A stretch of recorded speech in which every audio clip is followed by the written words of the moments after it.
الحمدللہ وکفا والصلاة والسلام علی عبادہ الذین اصطفیٰ خصوصاً علی افضلہم وخاتم النبیین محمد الامین وعلی آلہ وصحبہ اجمعین اما بعد فقد قال اللہ تبارک وتعالی کما ورد فی سورۃ الروم اعوذ باللہ من الشیطان الرجیم بسم اللہ الرحمن الرحیم ظہر الفساد فی البر والبحر بما کسبت ایدی الناس لیذیقہم بعض الذی عملوا لعلہم یرجعون صدق اللہ العظیم رب اشرح لی صدری ویسر لی امری واحلل عقدۃ من لسانی یفقہوا قولی اللہم ربنا الہمنا رشدنا واعذنا من شرور انفسنا اللہم ارنا الحق حقا وارزقنا اتباعہ وارنا الباطل باطلا وارزقنا اجتنابہ آمین یا رب العالمین۔ آپ کے علم میں ہے کہ آج مجھے ایک خاص موضوع پر گفتگو کرنی ہے، اور وہ موضوع ہے موجودہ عالمی حالات اور ان کے پس منظر میں اسلام اور مسلمانوں کا مستقبل۔ اس ضمن میں سب سے پہلے ہمیں معین کرنا ہوگا کہ موجودہ عالمی حالات کیا ہیں۔ ظاہر بات ہے کہ ہر شخص سوچتا ہے، غور کرتا ہے، مشاہدہ کرتا ہے تو اس کے ذہن میں کچھ نہ کچھ نقشہ بنتا ہے کہ آج کل کے حالات کیا ہیں عالمی سطح پر۔ اس میں جو کچھ میں دیکھ رہا ہوں اسے میں آپ کے سامنے رکھ رہا ہوں۔ اس کی 3 سطحیں ہیں میرے نزدیک۔ سب سے پہلی سطح یہ ہے جو سب سے نمایاں ہے، واضح ہے، اکثر لوگوں کے علم میں ہے، اس کے بارے میں کسی تفصیل کی ضرورت نہیں ہے، تاہم اس کا تذکرہ ضروری ہے میری اس موضوع کے اعتبار سے، اور وہ یہ ہے کہ موجودہ دنیا یونی پولر بن چکی ہے، یک قطبی عالم ہے یہ، اور امریکہ، United States of America sole supreme power on earth بن چکا ہے۔ اس کی طاقت کا، حربی طاقت کا، جنگی قوت کا کوئی اندازہ ممکن نہیں، اس لیے کہ وہ ہر موقع پر ایک نیا ہتھیار نکال کر لاتا ہے۔ اس کے ہاں ریسرچ مسلسل جاری ہے، مسلسل جاری ہے۔ افغانستان میں جب جہاد ہو رہا تھا روسیوں کے خلاف تو سٹنگر میزائل پہلی مرتبہ دنیا نے دیکھا اور اس کا مشاہدہ کیا۔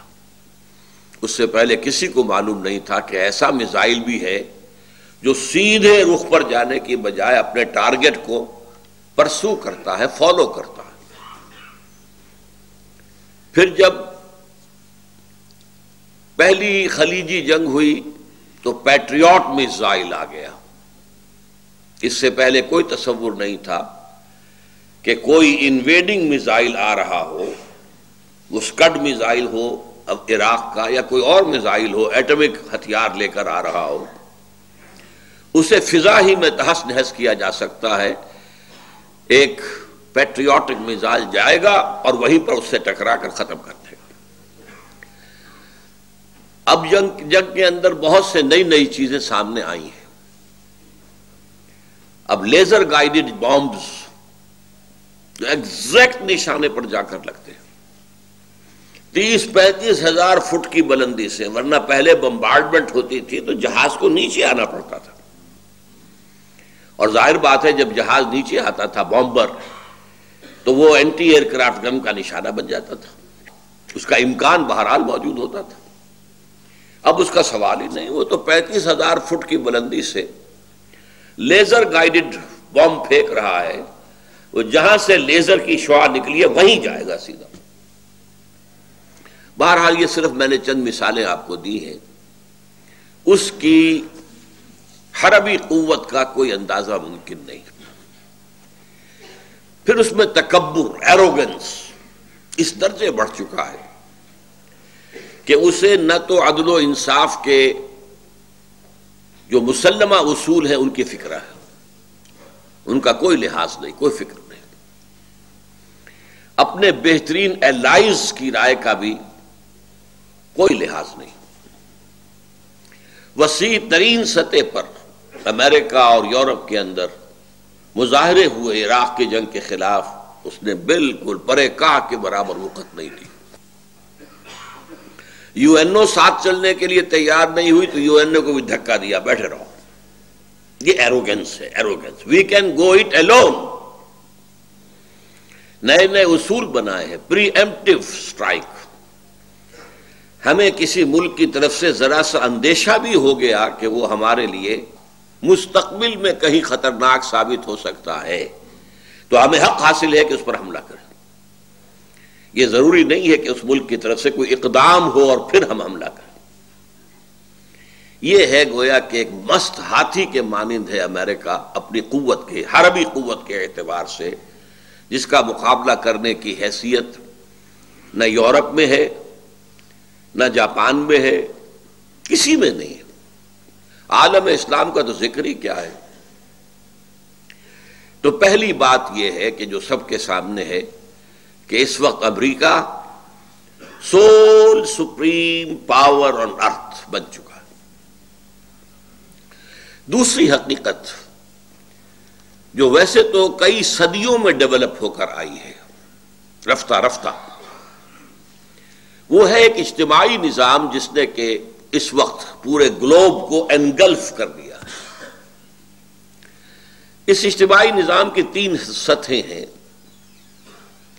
جیسے کوئی شخص جب ملیریا بخار چڑھتا ہے تو سردی اتنی لگتی ہے کہ ایک رضائی، دوسری رضائی، تیسری رضائی اوپر ڈالتے ہیں.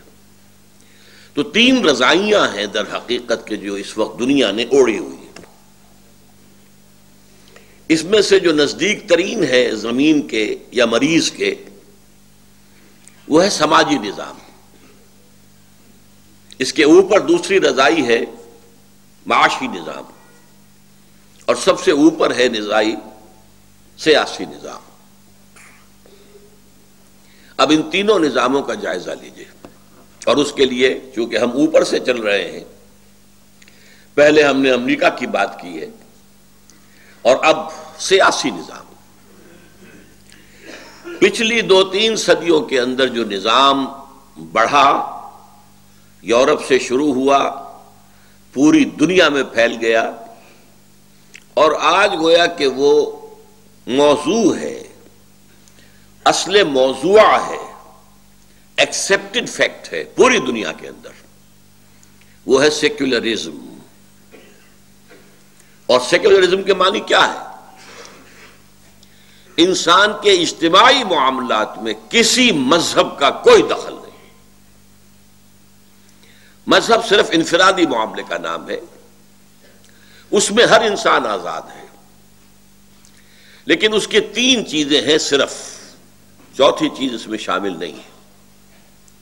عقائد، کوئی ایک خدا کو مانے، 100 کو مانے، کسی کو نہ مانے، اسے آزادی ہے. عبادات، وہ ایک انسین خدا کی عبادت کرے یا پتھر کے بتوں کی عبادت کرے یا پیپل کے درخت کی عبادت کرے یا سانپ کی عبادت کرے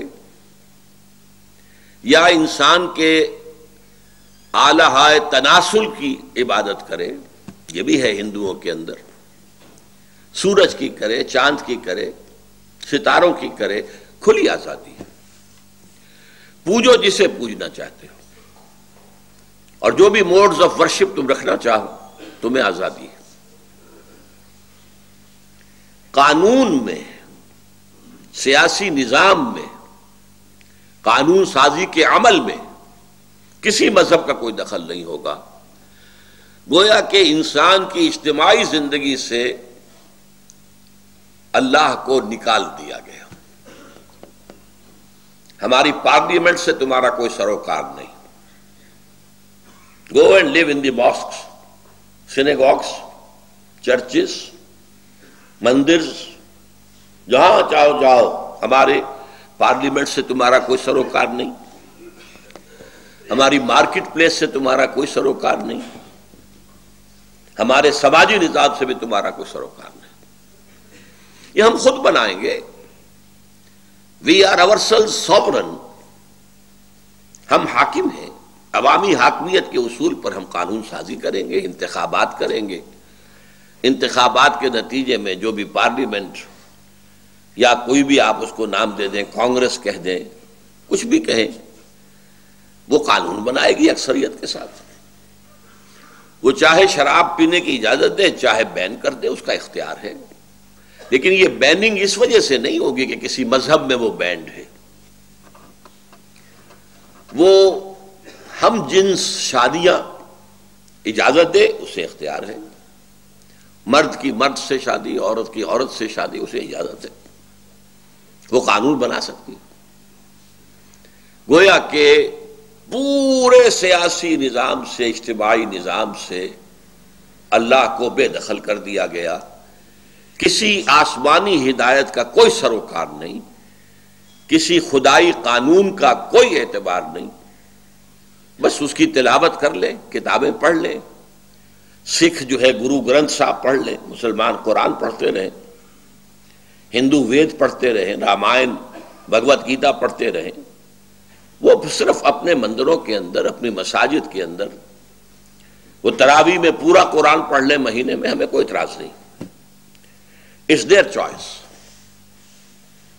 یہ نظام ہے جو آج پوری دنیا کو پورے طور سے اپنی گرفت میں لے چکا ہے. اس سے نیچے آئیے تو دوسری رضائی جو ہے وہ ہے معاشی نظام. پوری دنیا میں معاشی نظام اس وقت انٹرسٹ بیسڈ کیپٹلزم کی بنیاد پر ہے. سود پر مبنی کیپٹلسٹ سسٹم، سرمایہ دارانہ نظام، جس میں اصل طاقت، اصل حق سرمایہ کو حاصل ہے، لیبر کو نہیں. اور سرمایہ از خود بھی بغیر کسی محنت کے کمائی کر سکتا ہے. آپ بینک میں روپیہ رکھ دیں، سود لیتے رہیں، آپ کی کسی محنت کو کوئی دخل نہیں ہے.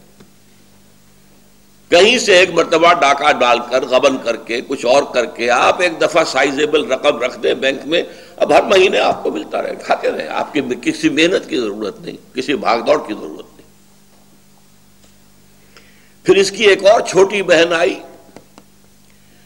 اور وہ ہے جوا، اسپیکولیشن.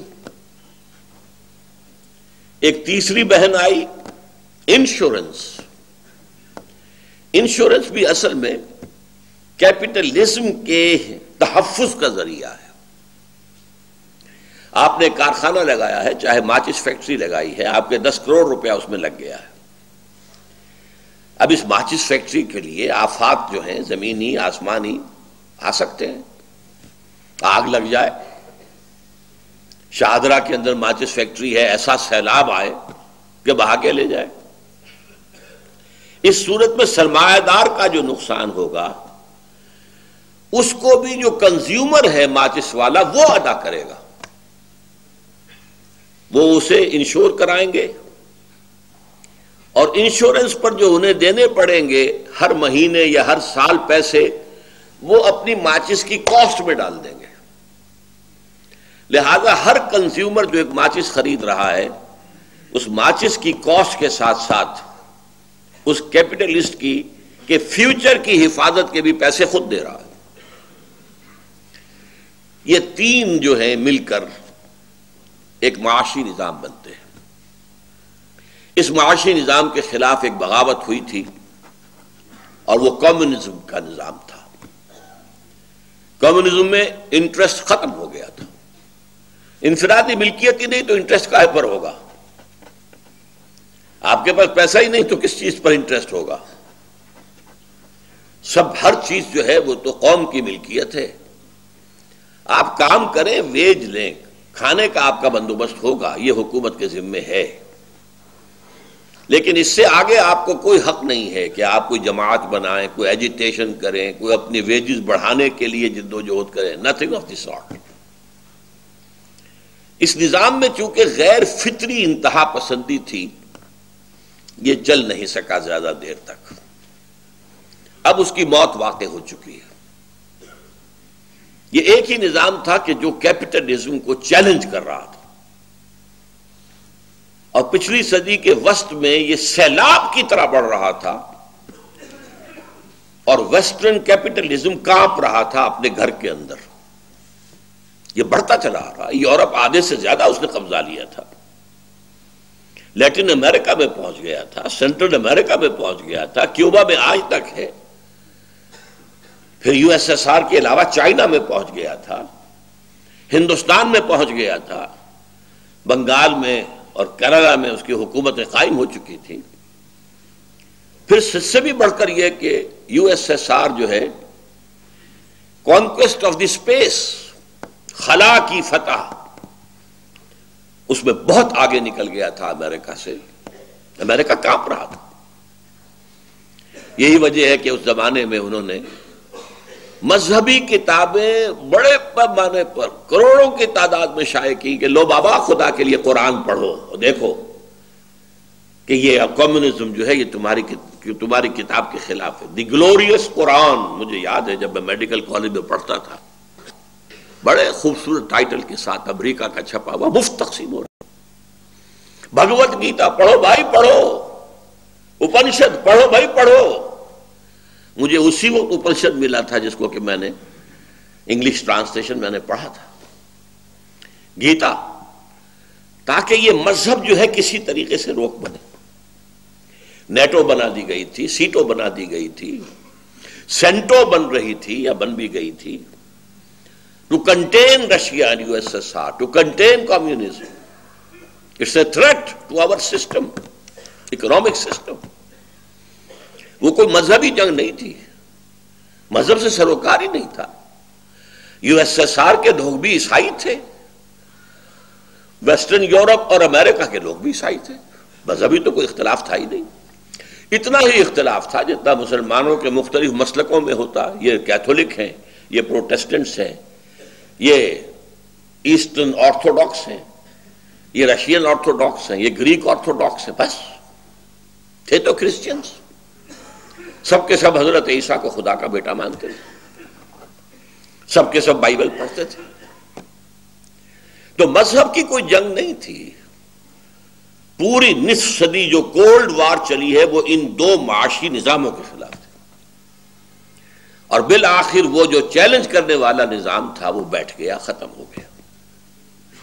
اس کے بٹھانے میں مسلمان کا خون استعمال ہوا. افغانستان میں مجاہد جہاد کے نام پر مسلمانوں نے آ کر اپنا خون دیا، جانیں دی. امریکہ نے پیسہ خرچ کیا، سٹنگر میزائل دیے، بڑی بڑی گاڑیاں دیں، ارب ہا ارب ڈالر دیا. اور چونکہ وہ پاکستان کے تھرو جا رہا تھا تو ہمارے جرنیلوں کے بھی وارے نیارے ہو گئے. بھرے ہوئے ڈالر سے جو سوٹ کیسز ہوتے تھے وہ اپنے گھر لے جاتے تھے. ان کے بیٹوں کی انڈسٹریز بنی ہوئی کہاں سے آ گئی؟ یہ جرنیل تو کبھی سائیکل پر چلا کرتے تھے، کار نہیں تھی ان کے پاس. بہرحال یہ دوسری رضائی ہے، انٹرسٹ بیسڈ کیپٹلزم، جو پوری دنیا کو اپنے گلف میں لے چکا ہے. پوری دنیا میں بینکنگ سسٹم ہے بیسڈ آن انٹرسٹ. اب آئیے نیچے تیسری رضائی، سماجی نظام. یہ ابھی پوری طرح جس میں انسانی پر حاوی نہیں ہوئی ہے، پوری طرح ویسٹ میں حاوی ہو چکی. اس کا اصول کیا ہے؟ فری سیکس، مرد اور عورت کی مکمل مساوات. جس طرح چاہیں اپنی سیکشول ارج کو، بس صرف یہ ہے کہ رضامندی ہونی چاہیے. بس جبر نہ ہو. زنا بالجبر قانون ہے، قانون کی خلاف ورزی ہے، لیکن زنا بالرضا کوئی قانون، کوئی خلاف ورزی نہیں، کوئی جرم نہیں. اس کے نتیجے میں فیملی سسٹم برباد ہو. اولاد کو بھی ایک خاص عمر کے بعد بیٹا بیٹی جاؤ نکلو گھر سے بھائی، اپنا خود جا کر بناؤ اور کھاؤ. ہم پر اگر کوئی ڈیپینڈنس تھی تو بس ایک خاص عمر تک تھا. لڑکی ہو لڑکا ہو جاؤ اوپن فیلڈ میں. ظاہر بات ہے کہ پھر اولاد کو ماں باپ کی کیا فکر. بڑھاپے میں وہ اولاد ماں باپ کو اولڈ ہاؤسز میں لے جا کر ڈمپ کر دیں گے. رہو یہاں پر کھانا پینا ملتا رہے گا، ہمیں دیکھنا نصیب نہیں ہوگا. زیادہ سے زیادہ کوشش کریں گے کرسمس میں آ کے تمہیں اپنی شکل دکھا دیں، لیکن اکثر و بیشتر بوڑھے والدین کرسمس میں بھی ترستے رہ جاتے ہیں کہ کوئی نہیں آتا انہیں اپنی شکل دکھانے کے لیے. یہ معاشی نظام، یہ سماجی نظام، پردے کا سوال ہی کیا، شرم کا سوال ہی کیا، عصمت و عفت کا سوال ہی کیا، یہ سماجی نظام آج کم سے کم آدھی انسانیت پر تو مسلط ہو چکا ہے. ابھی البتہ کچھ افریقہ اور زیادہ تر ایشیا میں یہ نظام کسی درجے میں برقرار ہے، اگرچہ ہر ملک کی ایلیٹ جو ہے اس نظام کو اختیار کر چکی ہے. اوپر کا طبقہ بے پردگی، فحاشی، عریانی، فری سیکس یہ اختیار کر چکے ہیں. یہی وجہ ہے ڈائیورس، جتنی شادیاں ہوتی ہیں اکثریت جلد از جلد تحلیل ہو جاتی ہیں، ڈائیورس ہو جاتی ہیں. فیملی نظام چلتا ہی. یہ ہے تیسرا نظام. البتہ جو کمی ہے ابھی مشرقی ممالک میں، اب ایک زبردست تحریک چل رہی ہے مغرب کی طرف سے کہ اس کو بھی ختم کر دیا جائے، یہ بھی ہم جیسے ہو جائیں، ان میں بھی لبرلزم آ جائے، ان میں بھی روشن خیالی آ جائے. کیا ہے میری بیوی زنا کر رہی ہے تو کیا ہے، اس کی مرضی ہے. میری بیٹی آوارہ ہو گئی ہے تو مجھے کیا، وہ اپنے مستقبل کو خود خراب کر رہی ہے، اسے پھر شادی کے لیے مرد نہیں مل سکے گا، وغیرہ وغیرہ. یہ لبرلزم، یہ روشن خیالی، یہ لب، ویمن لب، عورتوں کی آزادی آزادی آزادی. یہ کیا کہ خاندانی نظام میں عورت جو ہے، بیوی جو ہے، وہ شوہر کے تابع ہو. They are equal. اب جب ایکول ہے تو میں بھی رانی تو بھی رانی، کون بھرے گا پانی، برابر ہے. تو پھر ظاہر بات ہے کہ یہ شادی کا بندھن، یہ خاندان کی بندشیں، یہ اس کے اخلاقی جواز کا معاملہ ہے، بے معنی ہے، کوئی تک نہیں. چنانچہ آپ کے علم میں ہوگا کہ 10-15 سال پہلے قاہرہ میں کانفرنس ہوئی، یہی ایجنڈا تھا، عورت کی آزادی کا ایجنڈا. پھر اس کے 5 برس بعد بیجنگ میں کانفرنس ہوئی. اب دیکھیے کس طریقے سے ایشیا اور افریقہ میں اگر کوئی خاندانی نظام کی سینکٹیٹی باقی ہے، کوئی شرم، حیا، عفت اور عصمت کے تصورات باقی ہیں، کوئی خاندانی نظام کا سٹرکچر باقی ہے تو ختم کرو اس کو. اور بیجنگ +5 کانفرنس ہوئی ہے یونائٹڈ نیشنز اسمبلی کے زیر اہتمام، اب یہ عالمی ادارے کے تحت ہوئی، بیجنگ +5 کانفرنس. اس میں جو ایجنڈا طے ہوا ہے، جو فیصلے ہوئے، اس میں نمبر 1 پروسٹیٹیوشن کو بھی ایک ریسپیکٹیبل پروفیشن مانا جائے گا. دلیل کیا ہے؟ ایک مزدور اپنی مسکولر اسٹرینتھ کو استعمال کرتا ہے کمائی کے لیے، وہ کسی چلا رہا ہے، اینٹیں ڈھو رہا ہے، آخر اس کی قوت ہے نا، بازوؤں کی قوت جو استعمال کر رہا ہے.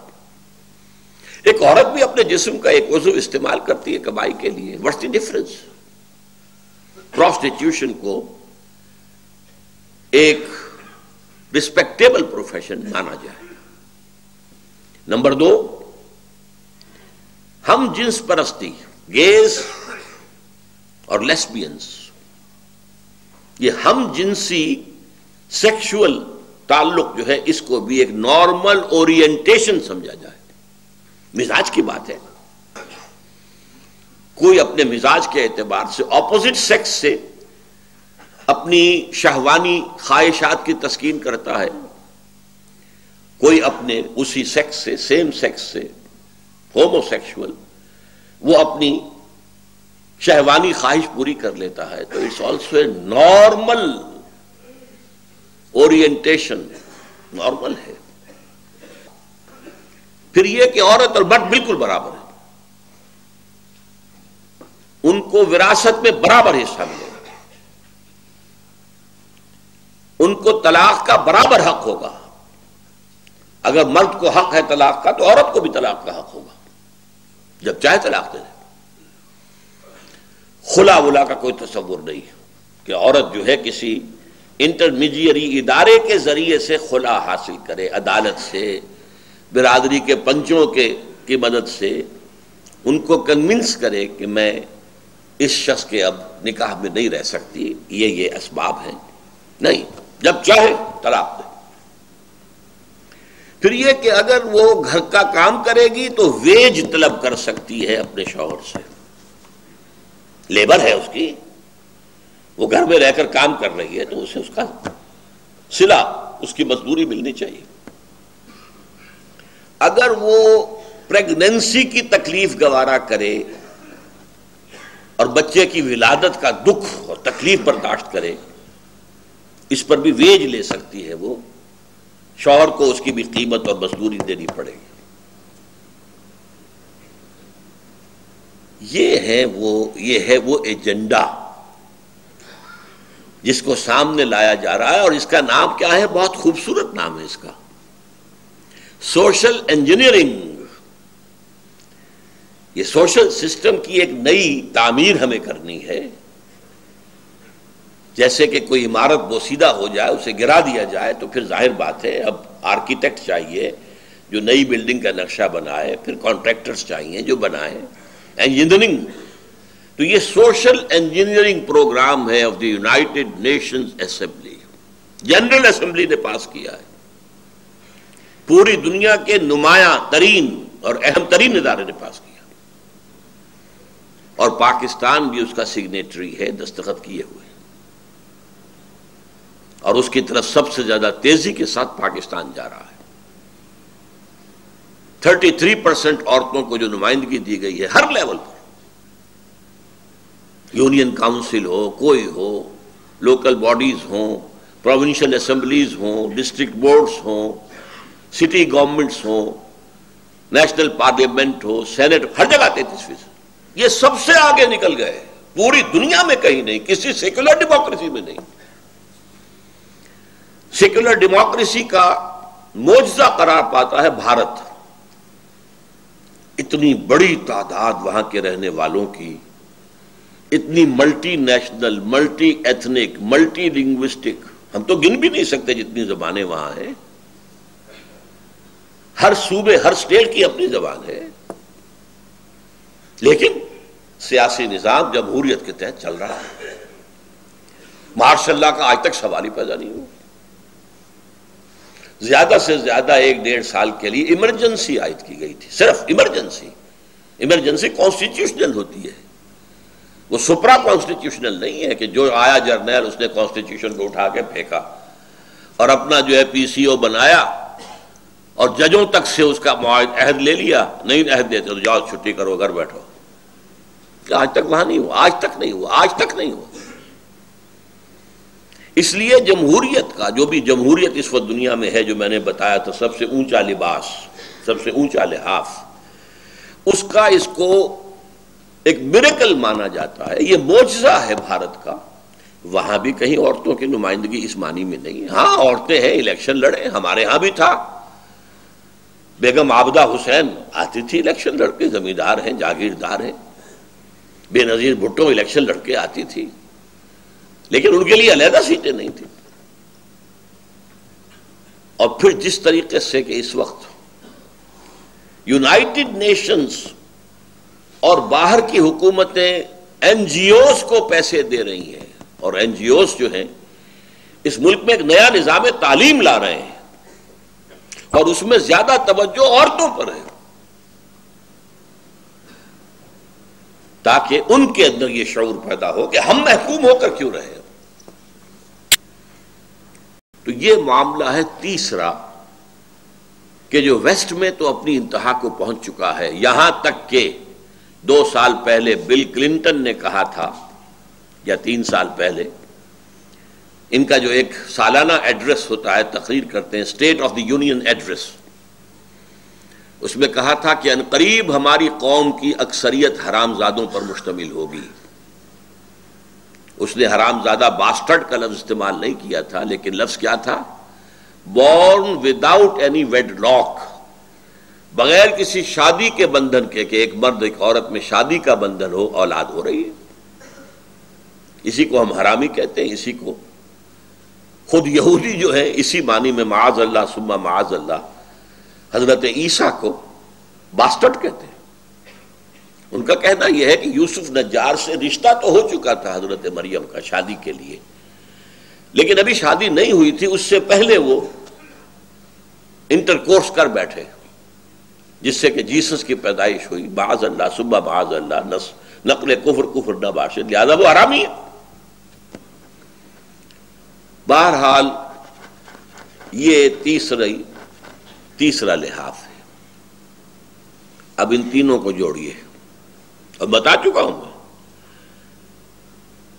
2.5 لحاظ تو پوری دنیا کو گرفت میں لے چکے. تیسرا ہاف جو ہے ابھی پوری طریقے سے امپلیمنٹ ویسٹ میں ہوا ہے، لیکن اب سپر پاور کی پوری طاقت استعمال ہو رہی ہے کہ یہی نظام پوری دنیا میں آ جائے. ہم ایشیا کو ماڈرنائز کرنا چاہتے ہیں. کیا مانی؟ وہاں سیکولر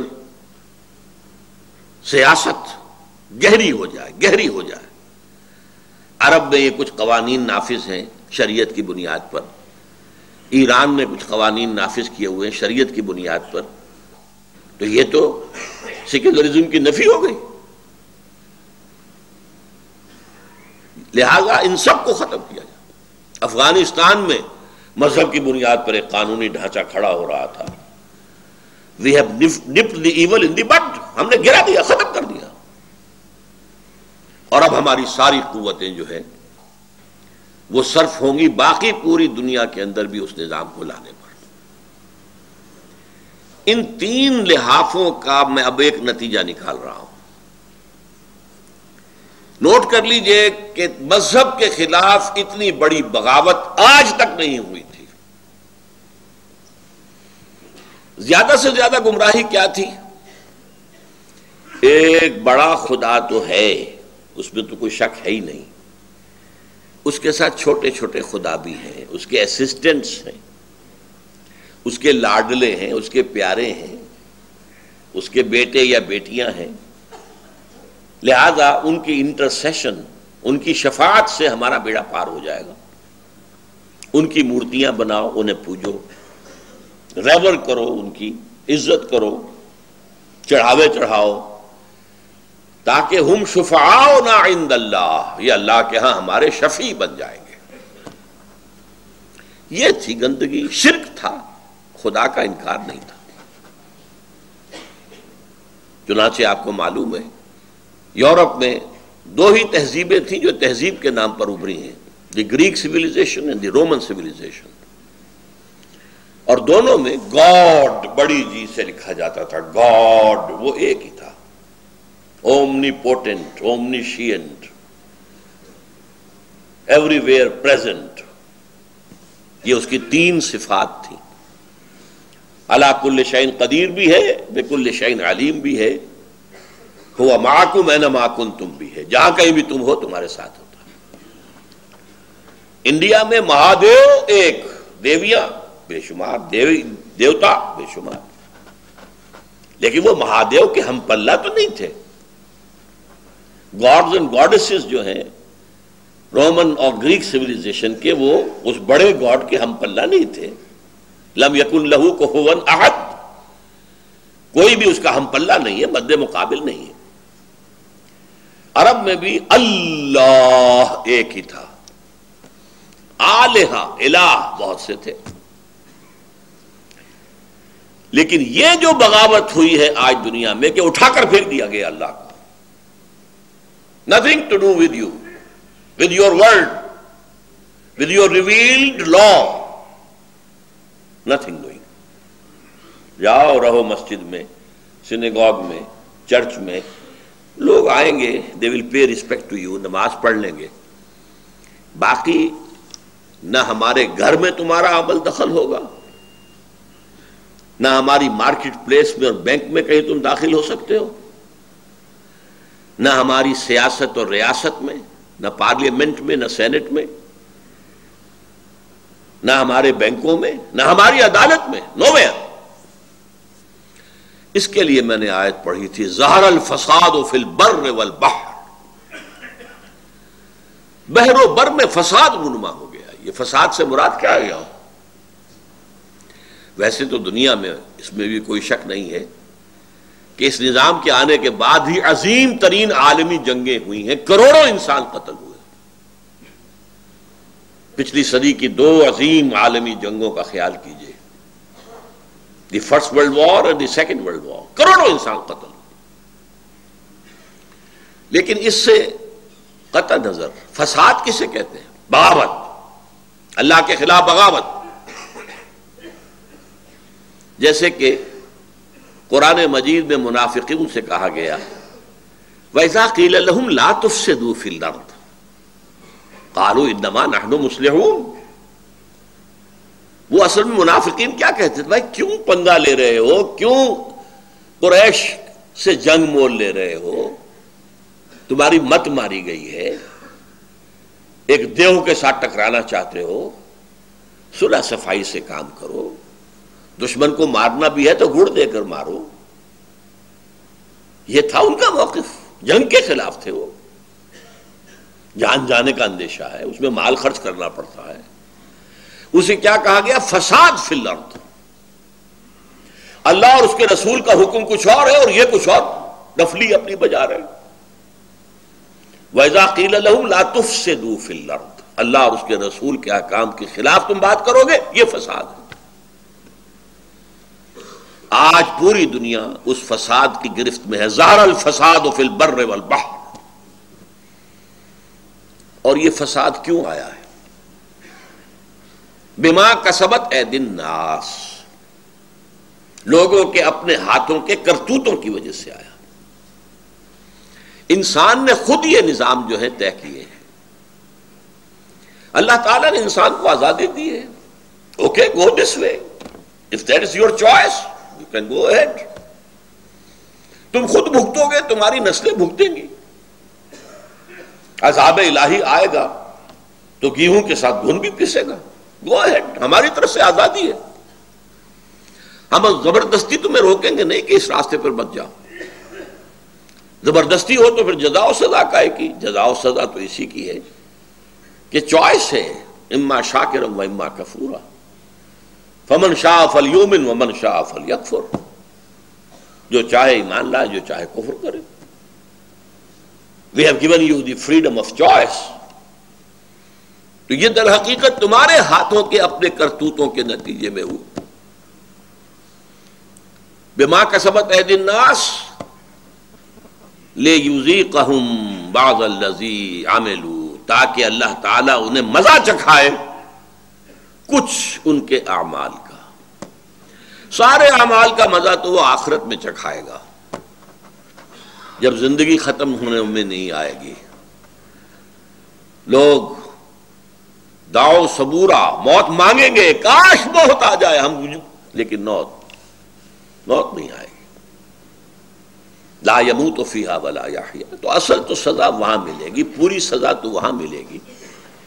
یہاں تو بعض الذی عملوا، کچھ ان کے کرتوتوں کی سزا ہم یہیں دے دیں انہیں. لعلہم یرجعون، اور اس سزا سے بھی، اس میں بھی ایک حکمت ہے، شاید کہ لوٹیں. شاید کہ ٹھوکر کھا کے سمل جائیں، شاید کہ عذاب الہی جھنجھوڑے اور یہ جاگ جائیں۔ تو میری گفتگو اب تک ماحصل کیا ہے؟ نمبر ایک، یوں سمجھیے کہ پورا گلوب ہے، اس پر تو 3 رضائیاں چڑھی ہوئی ہیں، شرم اور حیا اور عفت و عصمت کی تار تار، سود، جوا، اسپیکولیشن اور انشورنس کی بنیاد پر کیپٹلزم اور سیکولر نظام حکومت، اور اس کی ٹاپ پر اب بیٹھا ہوا ہے امریکہ۔ بائبل میں ایک سملی ہے، ایک مشابہت ہے، تشبیہ ہے کہ آخری دور میں ایک مانسٹر ہوگا، ایک بڑا دیو ہوگا، ایک ایسا بہت ہی خونخوار حیوان ہوگا، اس کے 9 سینگ ہوں گے اور اس کی پیٹھ پر ایک آبرو باختہ عورت بیٹھی ہوگی، اس کی پیٹھ پر سوار ہوگی۔ آج وہ امریکہ سوار ہے، آبرو باختہ ہے۔ وہاں کے اکثریت جو ہے وہ کہتے ہیں we are living together, we are not married, ساتھ رہ رہے ہیں، بچے ہو رہے ہیں، وی آر لیونگ ٹوگیدر، ساتھ رہتے ہیں ہم، ہماری شادی نہیں، ہمارے درمیان کوئی شادی کا ویڈ لاک نہیں ہے۔ اسی لیے تو کہا تھا نا کلنٹن نے، عنقریب ہماری قوم کی اکثریت جو ہے حرامزادوں پر مشتمل ہوگی۔ وہ آبرو باختہ عورت جو ہارلٹ کے الفاظ آئے ہیں وہاں پر، یہ جو انجیل کا آخری باب ہے ریولیشن، اس کی تشبیہ ہے۔ اس سے مراد میرے نزدیک جو اصل تشبیہ ہے اس میں ہے اسرائیل ہے وہ ہارلٹ جو آج عیسائی دنیا کی پیٹھ کے اوپر سوار ہے۔ لیکن یہاں میں نے وہ تشبیہ استعمال کی ہے کہ امریکہ ہے جو ان 3 لحافوں میں لپٹی ہوئی اس زمین کرۂ ارض پر وہ بیٹھا ہوا ہے، سوار ہے۔ اب تیسرے لیول پر آئیے، یہ ذرا مخفی لیول ہے کیونکہ آج دنیا میں مذہب کی بہت زیادہ دلچسپی نہیں ہے اور یہ معاملہ خالصتاً مذہبی ہے، اس لیے عام طور پر تو لوگ اس کی گفتگو بھی پسند نہیں کرتے۔ وہ یہ ہے کہ ان کے نیچے ایک مذہبی چپقلش بھی ہے کہ جو ورک کر رہی ہے۔ وہ مذہبی چپقلش کیا ہے؟ اس میں سب سے ایکٹیو یہودی ہے، یہودی کہ جو اپنے کئی صدیوں کی جد و جہد اور محنت کے نتیجے میں عیسائی دنیا کو فتح کر چکے ہیں۔ لیکن وہ سب ایک جیسے نہیں ہیں عیسائی۔ رومن کیتھولکس نے بھی ہتھیار ڈال دیے ہیں، لیکن ان کے دلوں میں یہودیوں کی محبت نہیں ہے۔ آج بھی فرانس کے اندر اینٹی سیمیٹزم یہ پھر سر اٹھا رہا ہے، باقاعدہ آپ ٹیلی ویژن پہ دیکھتے ہوں گے۔ فرینچ گورنمنٹ بڑی تشویش میں ہے، یہودیوں کے خلاف غصہ اور نفرت کہ یہ ہیں وہ جنہوں نے ہمارے خدا کے بیٹے کو سولی چڑھایا تھا۔ لیکن بائی اینڈ لارج وہ سرنڈر کر چکے ہیں، ان کا پوپ جو ہے وہ ایبسالو کر چکا ہے، یہودیوں کو وہ حضرت عیسیٰ علیہ السلام کے سولی دیے جانے سے بری کر چکا ہے۔ ان یہودیوں کا پروگرام کیا ہے؟ ان کا کہنا یہ ہے کہ we are the chosen people of the Lord, ہم خدا کے برگزیدہ چنیدہ بندے ہیں، پورے انسان صرف ہم ہیں، ہم ہیں، ہم ہیں۔ باقی انسان جنہیں وہ جینٹائلز کہتے ہیں یا گوئمز کہتے ہیں، یہ انسان نہیں ہے، انسان نما حیوان ہے، اور حیوانوں کو ایکسپلائٹ کرنا انسانوں کا حق ہے۔ آپ گھوڑے کو تانگے کے اندر جوت دیتے ہیں، آپ کا حق ہے۔ آپ بیلوں کو ہل کے اندر جوت دیتے ہیں، آپ کا حق ہے۔ آپ بکری کا گوشت کھاتے ہیں، آپ کا حق ہے۔ آپ گائے، بیل، اونٹ گوشت کھاتے ہیں، آپ کا حق ہے۔ اسی طرح ہمارا حق ہے کہ ان جنٹائلز اور گوئمز کو جس طرح چاہیں لوٹیں، جس طرح چاہیں ان کو سپریس کریں، جس طرح چاہیں ان کا خون چوسیں. یہ ان کے تالمود ہے، یہ تورات میں نہیں ہے. تالمود ان کی فقہ کی کتاب ہے. اس فقہ کی کتاب میں صاف لکھا ہے یہود کے لیے جنٹائلز کو دھوکہ دینا، روب کرنا، ان کا مال چوری کرنا، ان کو قتل کرنا، ان کا خون چوسنا، انہیں ایکسپلائٹ کرنا، یہ ان کا حق ہے.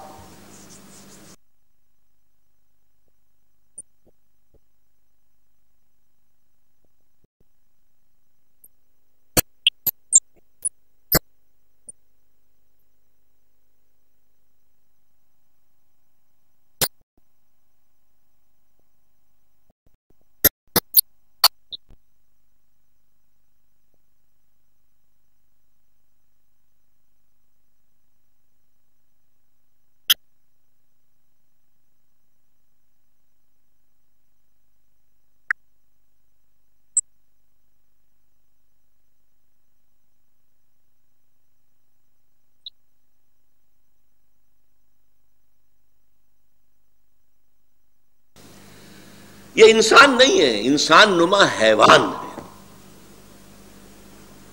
اور حیوانوں کو ایکسپلائٹ کرنا انسانوں کا حق ہے. آپ گھوڑے کو تانگے کے اندر جوت دیتے ہیں، آپ کا حق ہے. آپ بیلوں کو ہل کے اندر جوت دیتے ہیں، آپ کا حق ہے. آپ بکری کا گوشت کھاتے ہیں، آپ کا حق ہے. آپ گائے، بیل، اونٹ گوشت کھاتے ہیں، آپ کا حق ہے. اسی طرح ہمارا حق ہے کہ ان جنٹائلز اور گوئمز کو جس طرح چاہیں لوٹیں، جس طرح چاہیں ان کو سپریس کریں، جس طرح چاہیں ان کا خون چوسیں. یہ ان کے تالمود ہے، یہ تورات میں نہیں ہے. تالمود ان کی فقہ کی کتاب ہے. اس فقہ کی کتاب میں صاف لکھا ہے یہود کے لیے جنٹائلز کو دھوکہ دینا، روب کرنا، ان کا مال چوری کرنا، ان کو قتل کرنا، ان کا خون چوسنا، انہیں ایکسپلائٹ کرنا، یہ ان کا حق ہے. یہ ہے تالمود کی تعلیم. قرآن مجید میں اس کا ذکر ہے کہ یہودی کہتے ہیں لیس علینا فی الامیین سبیل. یہ امیین جو ہیں جنٹائلز، جن کے پاس کوئی کتاب نہیں ہے. کتاب تو ہمارے پاس ہے، تورات قرآن کو وہ مانتے نہیں، انجیل کو وہ مانتے نہیں. یہ جو امیین ہیں ان کے بارے میں ہم پر کوئی پرسش نہیں، ہم جو چاہے کریں ان کے ساتھ. لہذا وہ چاہتے ہیں world domination, reducing humanity to animals. ان کا جو اکنامک پروگرام ہے تھرو بینکنگ سسٹم، اب یہ ورلڈ بینک ہے، اب یہ IMF ہے، اب یہ ٹرپس کا معاہدہ ہے. پیش نظر کیا ہے کہ پوری دنیا مزدوروں میں کنورٹ ہو جائے، وہ کام کریں کام کریں کام کریں کام کریں، جو کچھ ان کی یافت ہو بینک کے سود کی شکل میں وہ ہم کھینچ لیں. پوری دنیا پہ حکومت ہمیں نہیں کرنی ہے. اگر دنیا میں حکومت کریں گے دنیا میں ریولٹ ہوگی، محکوم ہمارے خلاف بغاوتیں بھی کریں گے، ہم انہیں قتل کریں گے، وہ بھی تو ہمیں کریں گے نا. ہم ان فلسطینیوں کو قتل کر رہے ہیں تو فلسطین بھی تو آتے ہیں سوسائڈ بام کر کے، کبھی 20 کبھی 15 مار جاتے ہیں. تو کیا ضرورت ہے؟ اصل مقصد حکومت سے کیا ہوتا ہے؟ ٹیکسز لینا، ریونیو لینا ہے بس. وہ ٹیکس اور ریونیو ہم لے لیں گے اپنے بینکنگ نظام کے تحت. اپنے ملٹی نیشنل جو بڑی بڑی کارپوریشنز ہیں ان کے ہاتھ میں کاروبار ہوگا. باقی دنیا، اب آپ کو معلوم ہے، کبھی یاد ہوگا گلی گلی مشینیں لگی ہوتی تھی ایریٹڈ واٹرز کی. وہ جو بوتل ہوتی تھی جس کے اوپر کے ایک لگا ہوا ہوتا تھا پلا، اس کا شیشے ہی کی، تو گلی گلی لگے ہوئے. کسی کے پاس تھوڑا سا پیسہ ہے، اس نے لگا لیا ایک پمپ، اب وہ بنا رہا ہے بوتلیں اور بیچ رہا ہے. اب کیا ہے؟ اب آپ صرف ڈسٹریبیوٹر ہو سکتے ہیں. آپ 7 اپ کے ڈسٹریبیوٹر ہو سکتے ہیں، پیپسی کے ہو سکتے ہیں، کوکا کولا کے ہو سکتے ہیں. آپ مینوفیکچر کچھ نہیں کر سکتے. پہلے کیا ہوتا تھا؟ ڈھابے کھلے ہوئے، غریب آدمی نے ایک چولہا جلا کر اس کے اوپر کچھ ڈال کر بیٹھا ہوا ہے جھونپڑی کے اندر، ڈھابا ہے، کھا رہے لوگ. اب ختم. اب 5 اسٹار. اور کل میں نے پڑھا ہے کہ دبئی میں 7 اسٹار ہوٹل بنا ہے. 7 اسٹار، کئی $1000 ایک رات کا وہاں کرایہ ہے. ہم تو 5 اسٹارز کو رو رہے ہیں. اب کیا ہے؟ ملٹی نیشنلز ہے، یہ چینز ہیں، پرل کانٹیننٹل ہے، شیرٹن کی چین ہے، ہالیڈے ان کی چین ہے پوری دنیا کے اندر، یہ ملٹی نیشنل. تو یہودیوں کا ایک پروگرام ہے پوری دنیا کی اکنامکس ایکسپلائٹیشن. اور اس میں کیا ہے؟ اصول کیا ہے کہ جیسے اگر آپ گھوڑے کو اپنے ٹانگے میں جوتتے ہیں تو شام کو اگر آپ نے کچھ کمائی کی تو اس میں تھوڑا سا حصہ اس کا چارہ، اس کو دال ڈالیں گے، کچھ چنا ڈالیں گے، تو اگلے روز جوتیں گے نا. تو اگلے روز جوتنے کے قابل ہونے کے لیے کچھ نہ کچھ اس کو بھی دو، سبسسٹنس لیول تو اس کو بھی دینا پڑے گا نا. لہذا محنت کرو، مزدوری کرو، تمہیں ویج مل جائے گی، لیکن اس کی ملائی ہم کھینچ لیں گے. World domination through economic exploitation, یہ گلوبلائزیشن ہے. اور اس گلوبلائزیشن کے خلاف اگر ریئیکشن ہے تو یورپ میں ہے، امریکہ. ہمیں تو پتہ بھی نہیں کیا ہو رہا ہے دنیا کے اندر، ہماری اویئرنیس ہی نہیں ہے. ہندی میں کہیں گے ہماری جانکاری ہی نہیں ہے. ہمیں کیا پتا نوع انسانی کی قسمت کے بارے میں کیا فیصلے ہو رہے ہیں.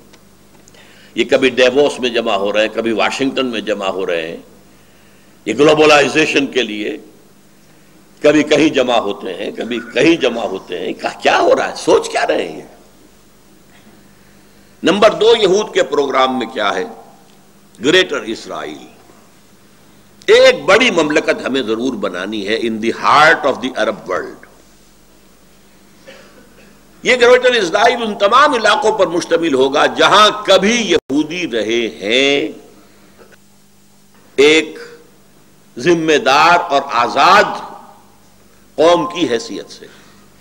ویسے تو ڈائسپورا میں پوری دنیا میں رہے یہودی نہیں، لیکن اسرائیل، فلسطین، شام، ترکی کا مشرقی اور جنوبی حصہ، مصر کا گوشن یا جوشن جو زرخیز ڈیلٹا ہے، زرخیز ڈیلٹا، اور عراق اور سعودی عرب کا شمالی حصہ جس میں خیبر جہاں یہودیوں کے قلعے تھے اور مدینہ منورہ جہاں 3 قبیلے آباد تھے. ان علاقوں پر مشتمل ایک گریٹر اسرائیل ہمیں بنانا ہے. اس کی طرف پیش رفت ہو رہی ہے. عراق فتح ہوا، امریکہ نے کیا تو کہا شیرون نے کہ عنقریب عراق پر ہمارا قبضہ ہوگا. تیسری چیز جو ان کے پیش نظر ہے وہ مسجد اقصی اور قبۃ الصخرہ کو گرا کر تیسرا معبد سلیمانی، اسے ٹیمپل کہتے ہیں، 3rd ٹیمپل آف سولومن بنانا ہے. پہلا ٹیمپل حضرت عثمان نے بنایا تھا، مسجد، ہم تو مسجد کہیں گے، وہ ٹیمپل کہتے ہیں. یہ 1000 قبل مسیح میں بنا تھا. 587 قبل مسیح میں نیبوکڈنیزر بادشاہ تھا عراق کا. اسی لیے اسرائیل کو سب سے زیادہ خطرہ عراق سے تھا کہ پہلے بھی ہماری تباہی ایک عراقی بادشاہ کے ہاتھوں ہوئی تھی، نیبوکڈنیزر. اس نے ٹیمپل گرا دیا تھا، ریز ٹو دی گراؤنڈ، ختم. پھر اسے بنایا 150 برس کے بعد. پھر سن 70 عیسوی حضرت عیسیٰ علیہ السلام کے حوالے سے ان کے رفع سماوی کے 40 برس بعد پھر رومیوں نے اسے بھی گرا دیا. ٹائٹس رومی، اردو یا عربی میں تیتوس لکھتے ہیں اسے، توئے واو سین تیتوس، ٹائٹس. اور سن 70 سے آج تک وہ گرا پڑا ہے، تقریباً 2000 برس. 1833 برس ہو چکے ہیں، یا 27 یا 33. وہ گرا ہوا، اب ہمیں دوبارہ بنانا ہے اسے، اور اس کی جگہ پر چونکہ مسجد اقصی بنا دی گئی تھی، اور اس کی جگہ پر ہی اس پتھر پر، اس چٹان پر جہاں سے حضور کا شب معراج کے اندر آسمانی سفر شروع ہوا تھا، اس پر اموی خلیفہ عبد الملک بن مروان نے ایک قبہ، ایک گنبد بنا دیا تھا۔ اگر آپ کبھی بی بی سی وغیرہ میں دیکھتے ہیں یروشلم سے کوئی نمائندہ بات کر رہا تو پیچھے کیا ہوتا ہے؟ بہت بڑا قبہ سنہری، وہ ہے القبۃ الصخرہ۔ ان دونوں کو ہم گرائیں گے اور اپنا تیسرا معبد، تیسرا ٹیمپل تعمیر کریں گے، اور اس میں پھر لا کر دو کام کریں گے۔ اینیمل سیکریفائس کا دوبارہ آغاز ہوگا۔ یہودیوں کے ہاں سب سے بڑی عبادت جو تھی وہ قربانی کی تھی، نماز کی اتنی اہمیت نہیں تھی جتنی قربانی کی تھی، اور وہ ہیکل سلیمانی میں قربان گاہ پر قربان کیے جاتے تھے جانور۔ اس وقت سے وہ قربانی جو ہے وہ موقوف ہے، نہ وہ ہیکل سلیمانی ہے نہ قربانی ہے۔ تو ایک تو اینیمل سلاٹر، قربانی جو ہے، جیسے ہمارے ہاں عید کی قربانی ہے، وہ قربانی جو ہے دوبارہ شروع ہوگی۔ اور نمبر دو، حضرت داؤد کا تخت جو ہے لا کر جما دیا جائے گا، اور وہاں سے ان کا مسایہ حضرت مسیح نہیں، جس مسایہ کے وہ منتظر ہیں جن کی پیشین گوئیاں تھیں تورات کے اندر، اور ان پیشین گوئیوں کے مصداق حضرت مسیح آئے۔ حضرت مسیح کو انہوں نے مانا نہیں، باسٹرڈ قرار دیا، کافر قرار دیا، مرتد قرار دیا، اور اپنے بس پڑتے سولی پر چڑھا دیا۔ یہ دوسری بات ہے اللہ نے کیا کیا، لہذا ان کی سیٹ ویکنٹ ہے۔ دی مسایہ از یٹ ٹو کم، اور جب وہ مسایہ آئے گا تو وہ اس تخت داؤد پر بیٹھ کر پوری دنیا پر حکمرانی کرے گا۔ یہ ہے یہود کا موقف۔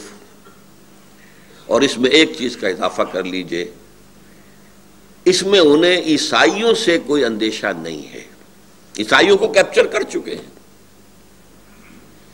اب اگر انہیں نظر آتی ہے مخالفت تو صرف مسلمانوں سے نظر آتی ہے۔ اس اعتبار سے مسلمانوں کے سب سے بڑے دشمن اس وقت دنیا کے اندر یہودی ہے۔ ان کو کہیں قوت، سیاسی قوت حاصل نہ ہونے پائے۔ یہ ہے یہودیوں کا پروگرام۔ اب آئیے عیسائیوں کی طرف۔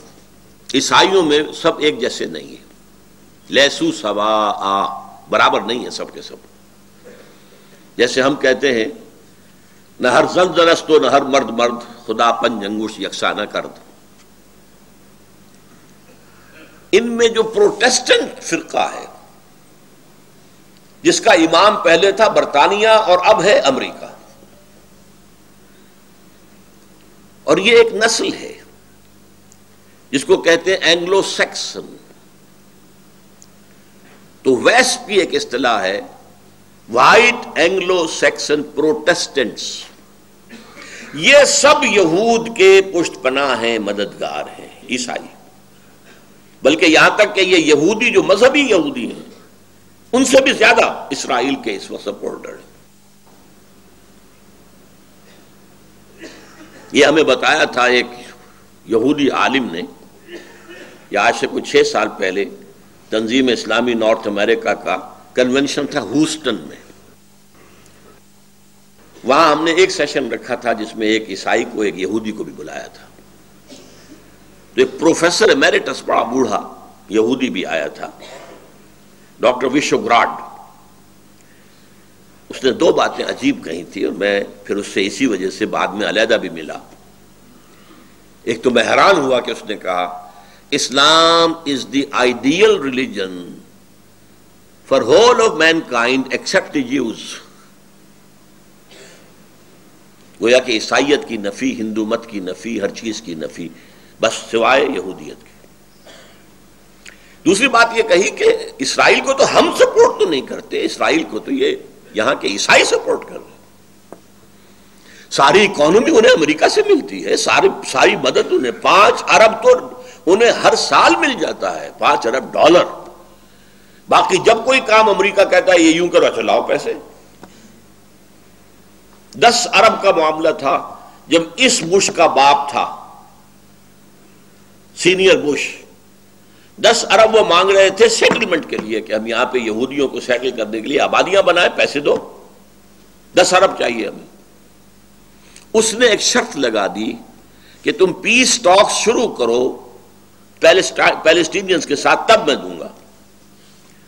یہودی ناراض ہوئے، پیچ و تاب کھائے، لیکن ماننی پڑی اس وقت شرط۔ لیکن اس کی سزا یہ دی اس کو کہ اگلے الیکشن میں 0 ہو گئے، 10 ارب لے لیے، بدلہ اسے چکا لیا۔ تو عیسائیوں میں یہ Protestants, especially the Baptist, especially the evangelist, اب یہ الفاظ ایسے ہیں کہ جو آپ نہیں سمجھ سکتے، ان کی اکثریت ہے امریکہ کے اندر، اور وہ سپورٹ کر رہے ہیں اسرائیل کو۔ اور کس بنیاد پر کر رہے ہیں؟ ذرا فرق ہے، مختلف۔ وہ بھی قائل ہے اس کے کہ آرمگیڈون ہونی چاہیے، عالمی جنگ تیسری جلد از جلد ہونی چاہیے، اس کے نتیجے میں گریٹر اسرائیل وجود میں آنا چاہیے، اس کے نتیجے میں 3rd ٹیمپل تعمیر ہونا چاہیے، اس کے نتیجے میں تھرون آف ڈیوڈ لا کر رکھا جائے، تخت داؤد علیہ السلام، تب حضرت عیسیٰ نازل ہوں گے دوبارہ اور اس تخت کے اوپر بیٹھ کر پوری دنیا پر حکومت کریں گے۔ یعنی پروگرام وہی ہے، فرق کا ہے، وہ اپنے مسیح اور یہ اپنے حضرت مسیح جیزس کرائسٹ ان کے منتظر۔ ان کے خیال میں ان کا مسیح آئے گا، وہ بیٹھے گا تخت داؤد پر، ان کے خیال میں حضرت عیسیٰ اتریں گے، وہ بیٹھیں گے تخت داؤد پر۔ اور یہ تخت داؤد کس بلا کا نام ہے؟ ریسنٹلی مجھے اس کے مطالعے کا موقع ملا۔ ایک پتھر تھا جس پر کہ بیٹھ کر حضرت داؤد کی کورونیشن ہوئی تھی، تاج پوشی ہوئی تھی، بادشاہ مانا گیا تھا۔ ظاہر بات ہے کہ وہاں کوئی تھرون تو تھے ہی نہیں، ایک پتھر کے اوپر بیٹھ کر وہ کام ہوا۔ اسی پتھر پر حضرت سلیمان کی تاج پوشی ہوئی۔ وہ پتھر ان کے ہاں چلا آ رہا تھا۔ سن 70 عیسوی میں جب رومن جنرل نے تباہ کیا ہے معبد کو، تو وہ پتھر لے گیا روم سے وہ چلا گیا آئرلینڈ، وہ بہت بڑی جو کیتھولک جو آبادی ہے، آج بھی جنگ ہو رہی ہے کیتھولک کے اندر اور پروٹیسٹنٹس کے اندر آئرلینڈ میں۔ وہاں سے وہ آیا ہے انگلینڈ میں۔ انگلینڈ میں وہ پتھر جب آیا تو 14ویں صدی عیسوی میں اس کو ایک کرسی کے اندر سیٹ کے اعتبار سے بنا دیا گیا۔ اب وہ تھرون بن گیا، جیسے کہ تھرون ہوتے تھے، لیکن اس کی سیٹ اسی پتھر کی بنی ہوئی۔ وہ اب بھی موجود ہے، پتھر رکھا ہوا ہے Westminster Abbey. Westminster ان کی پارلیمنٹ کی عمارت ہے، اس پارلیمنٹ کے ساتھ ایک چرچ ہے، ویسٹ منسٹر ایبے۔ اسی ایبے میں جا کر کوئی پرنس کی شادی ہوتی ہے، اسی طرح کرسی پہ بیٹھ کر انگریزوں کا حکمران جو ہے اس کی تاج پوشی کی جاتی ہے۔ یہ ابھی تک روایت چلی آ رہی ہے۔ تو ان کا خیال یہ ہے کہ وہ تخت بھی لا کر ہم رکھ دیں گے اس معبد میں کہ جو بنے گا، اور پھر اس پر حضرت مسیح نازل ہوں گے۔ اب یہ دونوں چیزیں سائیڈ بائی سائیڈ جا رہی ہیں۔ تھوڑا سا اختلاف اگر ہے تو یورپین جو مین طاقتیں ہیں، یورپ، سینٹرل یورپ کی اصل قوتیں کون سی ہیں؟ فرانس اور جرمنی۔ باقی چھوٹے چھوٹے ملک ہیں۔ انگلینڈ وہ ویسے بھی مین یورپ سے تو علیحدہ ہے، وہ تو ایک جزیرہ ہے، اور ویسے بھی وہ زمینہ ہے یو ایس اے کا۔ اس حوالے سے یہ جو ہیں یہاں کیتھولک آباد ہے، جو کہ پوپ کو مانتے ہیں اپنا سربراہ۔ پروٹیسٹنٹس کا کہنا ہے کہ یہ جو اختلاف ہے، جرمنی اور فرانس ایک طرف، عراق کی جنگ کے اندر وہ شامل نہیں ہوئے، علیحدہ رہے، یہ اختلاف صرف سیاسی نہیں ہے، صرف عالمی سطح پر اپنے آپ کو ایسرٹ کرنے کا مقابلہ نہیں ہے، بلکہ یہ اختلاف مذہبی بھی ہے۔ وہ کیتھولکس ہیں، یہ پروٹیسٹنٹس ہیں، اور پروٹیسٹنٹس جو ہیں یہ کیتھولکس کو کافر کہتے ہیں، انفیڈلز، اور پوپ کو شیطان کہتے ہیں۔ ان کا ایک رسالہ نکلتا ہے ماہنامہ فلاڈلفیا سے، امریکہ سے، ٹرمپٹ، کچھ عرصے سے میں اس کو دیکھ رہا ہوں۔ ان کا کہنا یہ ہے کہ اصل میں اس وقت جو یورپ ایک ہو رہا ہے یہ معاملہ سیاسی نہیں ہے، مذہبی ہے، اور پوپ اس کے درمیان میں ہے۔ اصل موونگ جو طاقت ہے وہ پوپ کی ہے، اور یہ پوپ واقعتاً ایسا ثابت ہوا ہے کہ جس نے موو کیا ہے پوری دنیا میں۔ اس سے پہلے پوپ اپنے گھر میں بیٹھا رہتا تھا ویٹیکان میں، باہر نہیں نکلا، اور یہ پوپ بڑھاپے کے باوجود سخت ترین کہاں کہاں گیا۔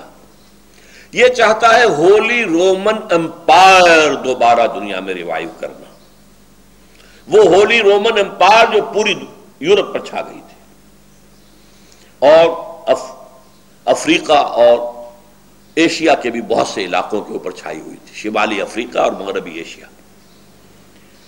اس ہولی رومن امپائر کو قائم کر کے، اور یہ یورپ کی قوتیں جو ہیں یہ چاہتی ہیں کہ یہ فلسطین کو فتح کرے، اسرائیل بھی ختم، پیلسٹینین سٹیٹ بھی ختم کرے، اور ایک رومن کیتھولک حکومت وہاں پر قائم کرے۔ اسی لیے ایک مرتبہ میں نے دیکھا تھا نیوز ویک میں ایک جملہ بڑا پیارا تھا فلسطین کے بارے میں، too small a geography but too big a history. 5000 سال کی تاریخ اس سے وابستہ ہے، یہی حضرت ابراہیم تھے، اسحاق تھے، یعقوب تھے، یہودیوں کا بھی مقدس ترین مقام یہی ہے۔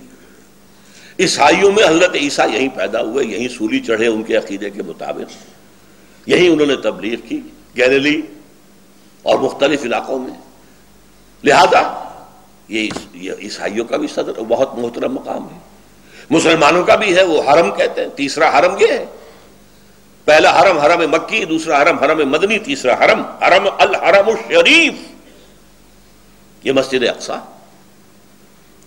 یہاں سے حضرت محمد صلی اللہ علیہ وسلم کا اسینٹ ٹو دی ہیون، آسمان کی طرف ان کی جو بلند جانے کا معاملہ تھا یہاں سے شروع ہوا تھا۔ لہذا ٹو اسمال جیوگرافی ہے کتنا، ہماری ریاست بھاولپور جو ہوتی تھی اتنا ہے کل، اس سے زیادہ رقبہ نہیں ہے، لیکن تاریخ اور مذاہب کا کانفلوئنس۔ لہذا اب آپ دیکھیے یہودیوں کا نقشہ یہ ہے، عیسائیوں کا نقشہ یہ ہے، کیتھولکس کا نقشہ یہ ہے کہ وہ یہاں ایک رومن کہتے، جیسے انہوں نے تیمور وہاں اس کو تقسیم کرا کر اور وہاں ایک رومن کیتھولک حکومت قائم کی ہے۔ نائجیریا میں جو شدید ترین فساد مسلمانوں میں اور عیسائیوں میں ہوئے ہیں، وہاں بھی عیسائیوں کا اصل مقصد ایک رومن کیتھولک حکومت قائم کرنا ہے۔ اور پروٹیسٹنٹس کا یہ الزام ہے، میں نے ایک مرتبہ دکھایا بھی تھا، اس جو ٹرمپٹ کا ایک مضمون، اس نے عنوان قائم کیا تھا دی لاسٹ کروسیڈ، آخری کروسیڈ اب ہونے والا ہے، ساری یورپی قوتیں جمع ہو کر حملہ کریں گی اور یہاں عیسائی حکومت قائم کریں گی۔ کروسیڈ کس لیے تھا؟ اور نوٹ کیجئے پہلے کروسیڈ کب شروع ہوئے تھے؟ سیکنڈ ملینم، یہ کہتے ہیں 1000 سال کو ملینم کہتے ہیں، پہلا ملینم ختم ہو گیا 1000 سال بعد حضرت عیسیٰ کے، دوسرا ملینم شروع ہو گیا 1001 سے، دوسرے ملینم کے شروع میں کروسیڈ شروع ہوئے اور 1099 میں انہوں نے بیت المقدس کو فتح کر لیا۔ اب یہ تھرڈ ملینم شروع ہوا ہے نا 2000 سال کے بعد، 2001 سے شروع ہو گیا ہے تھرڈ ملینم، اور اس کے شروع میں یہ آخری کروسیڈ ہوگا کہ یورپ کے رومن کیتھولک قوتیں فلسطین پر حملہ آور ہوں گی اور یہاں ایک رومن کیتھولک حکومت قائم کرنا چاہیں گے۔ یہ ہے مذہبی خطبت۔ اور اس میں ایک بات آخری اور نوٹ کر لیجئے، رومن کیتھولکس کا اور پروٹیسٹنٹس کا آپس میں مذہبی کتنا ہی اختلاف ہو، اور فرانس کا اور جرمنی کا سیاسی اور عسکری اعتبار سے امریکہ سے کتنا ہی اختلاف ہو، ایک چیز پر وہ متفق ہیں، ایک تو فلسطین کو ٹوٹل کو آزاد کرانا مسلمانوں سے،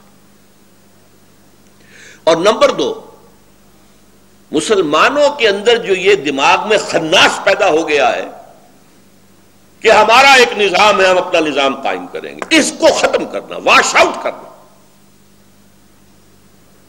اس پس منظر میں اب آپ ایک بات سوچئے، بہت اہم بات ہے۔ صدر بش نے بھی کہا اور بھی کہتے ہیں Americans, we are not against اسلام،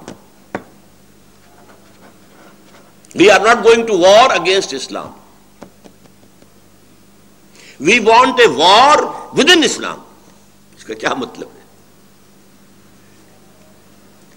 اسلام دو ہے، ایک اسلام مذہب ہے، ایک خدا کو مانتے ہیں، اس کی نماز پڑھتے ہیں، اس کے حکم پر روزہ رکھتے ہیں، اس کے حکم کے مطابق حج کرتے ہیں، عمرہ کرتے ہیں، زکوٰۃ بھی دیتے ہیں جن کو اللہ توفیق دیتا ہے، ان کے عقائد ہیں، ان کے کچھ سیریمنیز ہیں، عیدیں ہیں، عید الاضحیٰ ہے، عید الفطر ہے،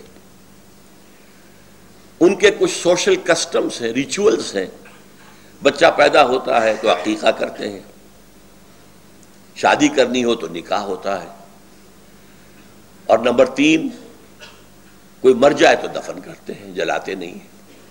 یہ ہے مذہب۔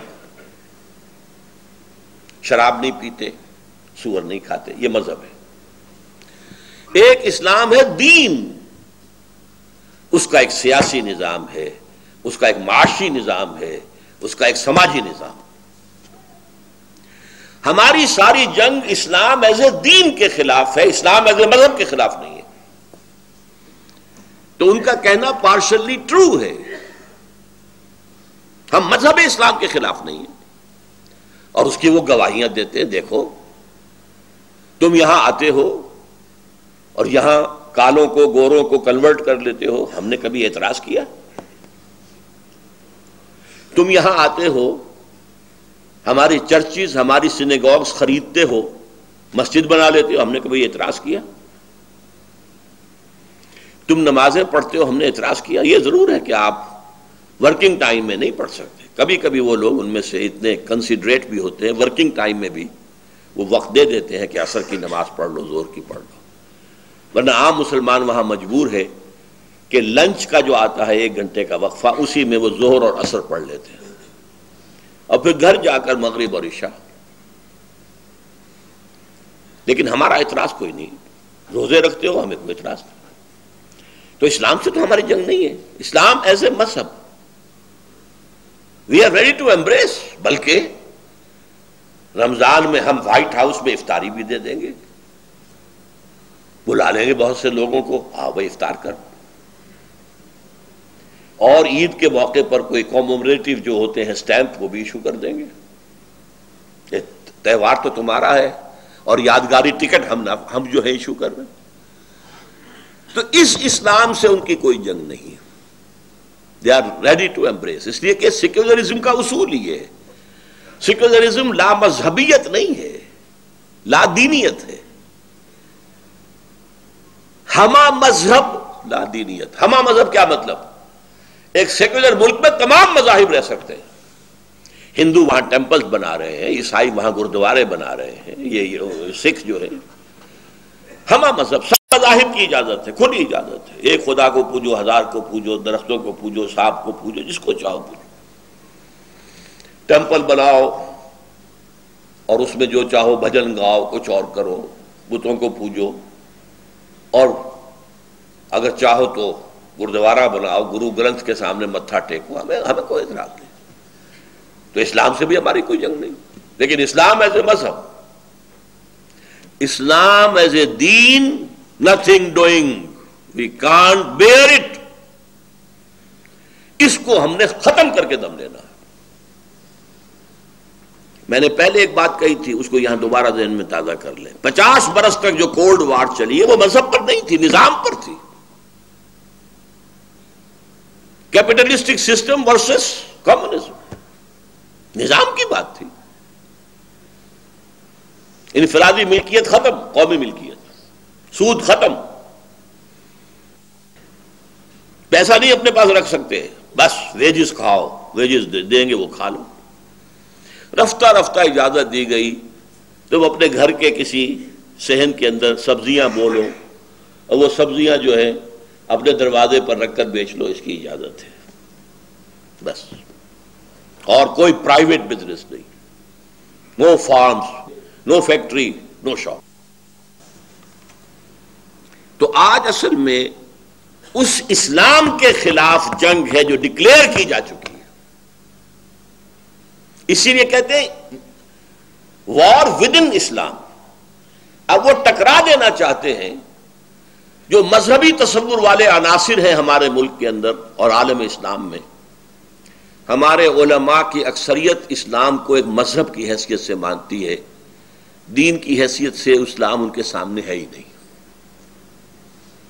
تبلیغی جماعت اسلام کو ایز اے مذہب مانتی ہے، پرسنل پائٹی، نماز، روزہ، داڑھی، ٹخنوں سے اوپر شلوار وغیرہ وغیرہ وغیرہ، نماز اچھی، بہت ہی خشوع و خضوع کے ساتھ نماز ادا کی جائے. اس سے بحث ہے، نظام سے کوئی بحث نہیں. نظام کوئی بھی ہو، وہ چاہتے ہیں کہ یہ لوگ جو نظامی ہیں ان نظامیوں کو کرش کر دیں یہ مذہبی لوگ، لہذا مذہبی لوگوں کو سپورٹ کریں گے. اس سے انہیں دو مقصد حاصل ہو جائیں گے. ایک بات واضح ہو جائے گی کہ مذہب کے خلاف تو ہے ہی نہیں، تو خامخواہ کچھ لوگ جو ہیں بہکاتے ہیں ہمیں، یہ اسلام کے خلاف کہاں ہے. ہو سکتا ہے وہ مسجد بنانے کے لیے آپ کو گرانٹ دے دیں، انہیں اس میں کوئی حرج نہیں. تبلیغی جماعت کے وفود امریکہ میں آئے، چکر لگائے، انہیں کوئی اعتراض نہیں. وہ نظام کی بات نہیں کرتے. نظام کی بات کون کرتے ہیں؟ اب یہ میں چاہتا ہوں کہ ذرا آپ سمجھ لیں اصل میں ہوا کیا ہے. آج سے نصف صدی قبل، کہیں 300 برس سے، کہیں 200 برس سے، کہیں 100 برس سے یورپ کی کولونیل پاورز عالم اسلام پر قابض تھیں. ہمارے ہاں انگریز تھا، ملایا وغیرہ کے اندر ولندیزی تھے، مصر میں انگریز تھے، شام میں انگریز تھے، شام میں فرانسیسی تھے، عراق میں انگریز تھے، لیبیا میں اطالوی تھے، موریتانیہ اور صحرا جو ہے اس میں اسپینیڈز تھے، وغیرہ وغیرہ. یہ جو کولونیل پاورز تھیں انہوں نے ہمیں دبایا ہوا تھا، اور اس وقت ہمیں جو مذہبی آزادی تھی وہ مذہبی آزادی تھی، دین کی نہیں. دین تو ان کا تھا. پینل کوڈ ہمارا ہوگا، تعزیرات ہماری ہوں گی، سول کوڈ ہمارا ہوگا. زیادہ سے زیادہ انہوں نے رعایت کی تھی ہمارے ساتھ، بہت بڑی رعایت. تم اپنے فیملی لاز پر عمل کر سکتے ہو، نکاح جیسے چاہو کرو، طلاق جیسے چاہو دو، سارے فتوے اپنے مولویوں سے لے لو، ہمیں کوئی فکر نہیں ہے. ہمارے پاس بھی آؤ گے تو ہم پوچھ لیں گے تم شریعت کا حکم چاہتے ہو یا رواج کا. تم رواج کا کہو گے ہم اس کے مطابق فیصلہ کر دیں گے، شریعت کا کہو گے اس کے مطابق. ماڈرن لا ایک پارسی کی لکھی ہوئی کتاب تھی. اسی طرح وراثت، تمہیں آزادی ہے، تم صرف بیٹوں کو دینا چاہو تمہیں آزادی ہے، صرف بڑے بیٹے کو دینا چاہو تمہیں آزادی ہے، تم بیٹیوں کو بھی دینا چاہو تمہیں آزادی ہے. وہ بھی پوچھ لیا کرتے تھے کہ آپ وراثت کے بارے میں شریعت کا فیصلہ چاہتے ہیں رواج کا. اور ہمارے بڑے زمیندار کھڑے ہو کے کہتے ہیں رواج کا، شریعت ہمیں نہیں چاہیے، بیٹیوں کو حصہ دے دیں. نہیں. بہرحال یہ ہے، حالانکہ یہ بھی سیکولرزم کے خلاف ہے. آج امریکہ میں آپ کو فیملی لاز کی اجازت نہیں ہے. وہاں رہیں گے تو ان کے فیملی لاز کے مطابق آپ کو رہنا ہوگا، طلاق وغیرہ کے معاملے میں جو ان کا قانون ہے. اور یہی بھارت زور لگا رہا ہے. بی جے پی کے جو ان کا منشور ہے مینیفیسٹو، اس کا سب سے اہم حصہ کیا ہے؟ CCC، کامن سول کوڈ، خاندانی قانون، فیملی لاز ایک ہوں گے. یہ کیا کہتے ہیں مسلمان جب ہمارے ساتھ کہتے ہیں کہ ہم ایک قوم ہے، سیکولرزم ہے، ہمیں سیکولرزم چاہیے. سیکولرزم میں تو قوم ایک ہوتی ہے، قوم ایک ہے تو فیملی لاز ایک ہونے چاہیے. یہ کیا نکاح طلاق کے ان کے اپنے حصول ہیں. بہرحال انگریز نے ہمیں رعایت دے رکھی تھی کہ فیملی لاز، میرج لاز، اور یہاں تک کہ وراثت بھی تم اپنے مطابق کر سکتے ہو. لیکن جب یہ بستر طے ہونا شروع ہوا کولونیلزم کا، ولندیزی چلے گئے ملایا سے، سماٹرا سے جو اب انڈونیشیا کہلاتا ہے، ملیشیا سے، انگریز نے بستر باندھا ہندوستان سے، فرانس نے بستر طے کیا شام سے، برطانیہ کو اٹھا کر پھینک دیا صدر ناصر نے میڈیٹرینین میں. وہ خود نہیں گیا تھا، اٹھا کر پھینکا تھا. لیبیا سے چلا گیا اٹلی وغیرہ وغیرہ، موراکو وغیرہ سے فرانس چلا گیا. تو ایک خیال پیدا ہوا مسلمانوں کے ایک خاص طبقے میں، ہمارا بھی تو ایک نظام ہے نا، یہ انگریز کا لایا ہوا نظام بھی ایک نظام تھا، یہ فرانسیسیوں کا دیا ہوا نظام بھی ایک نظام تھا، ہمارا بھی تو ایک نظام ہے اسلام کا، ہم کیوں نہ اس کو نافذ کریں. یہ اصل میں آزادی کا ثمرہ تھا کہ مسلمانوں میں ایک سیلف کانشسنس پیدا ہوئی.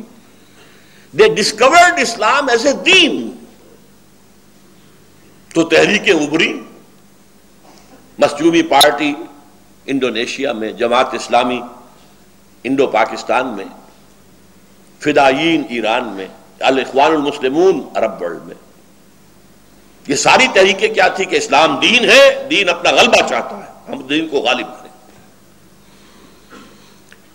لیکن دو فیکٹرز ایسے تھے جس کی وجہ سے، بلکہ تین، آج تک کہیں کامیابی نہیں ہو سکی. پہلا فیکٹر یہ تھا کہ انگریز ہوں، فرانسیسی ہوں، اطالوی ہوں، انہوں نے اپنے 100، 150، 200 سالہ دور میں جو حکومت کی تھی، جو نظام تعلیم بڑھایا تھا، اس سے جو ان ملکوں کی ایلیٹ کلاس تھی وہ ان کے رنگ میں رنگی گئی تھی. انہی کی تہذیب، انہی کی بولی، انہی کی زبان، انہی کا لباس، انہی کا ذہن، انہی کی سوچ، انہی کی فکر، انہی کا فلسفہ. اور جب گئے ہیں تو حکومت ان کے حوالے کر کے چلے گئے، گویا کہ بائی پراکسی انہی کی حکومت جاری رہی.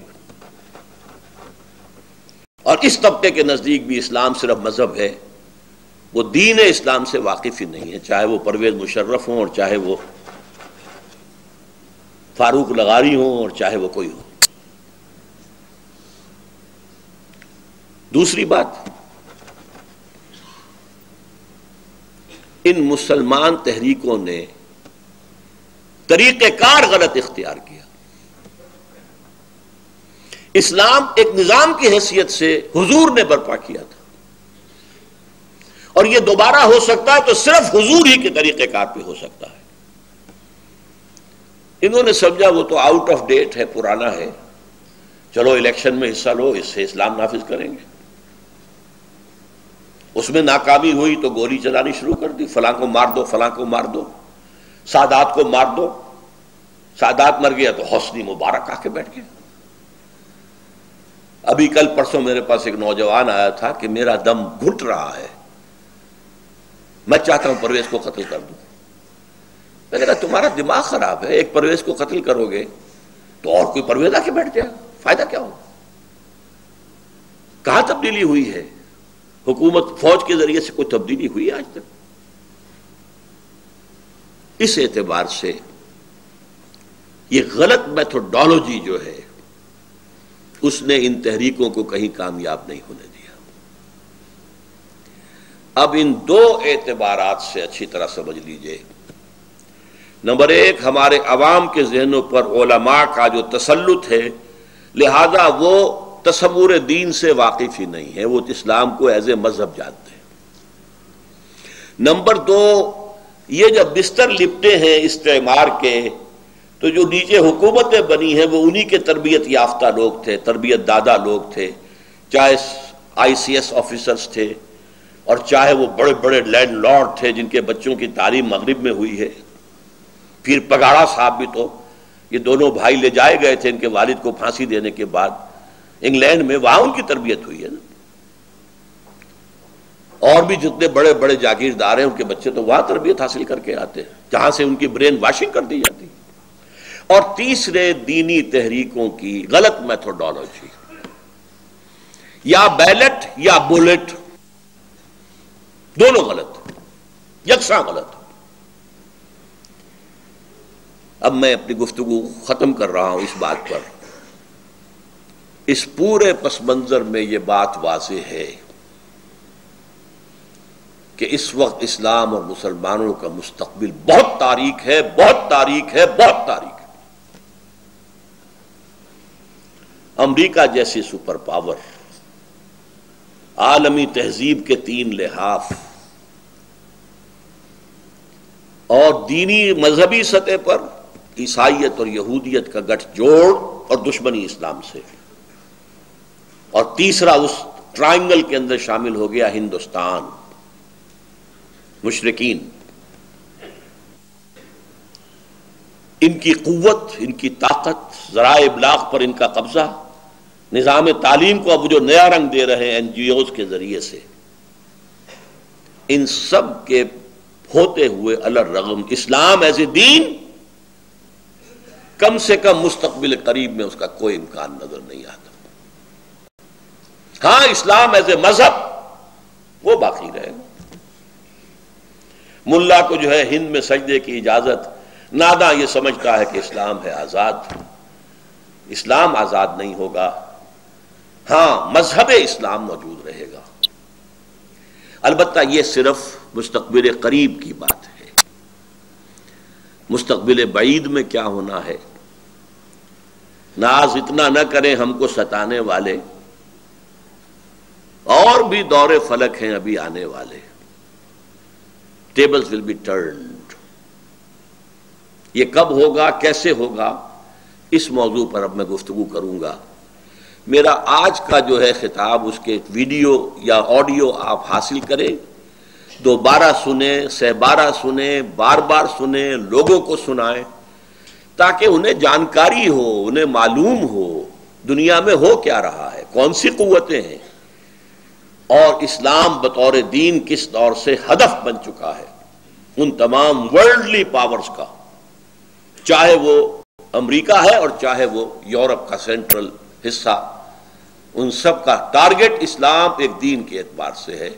اقول قولی ھذا واستغفر اللہ لی ولکم ولسائر المسلمین والمسلمات۔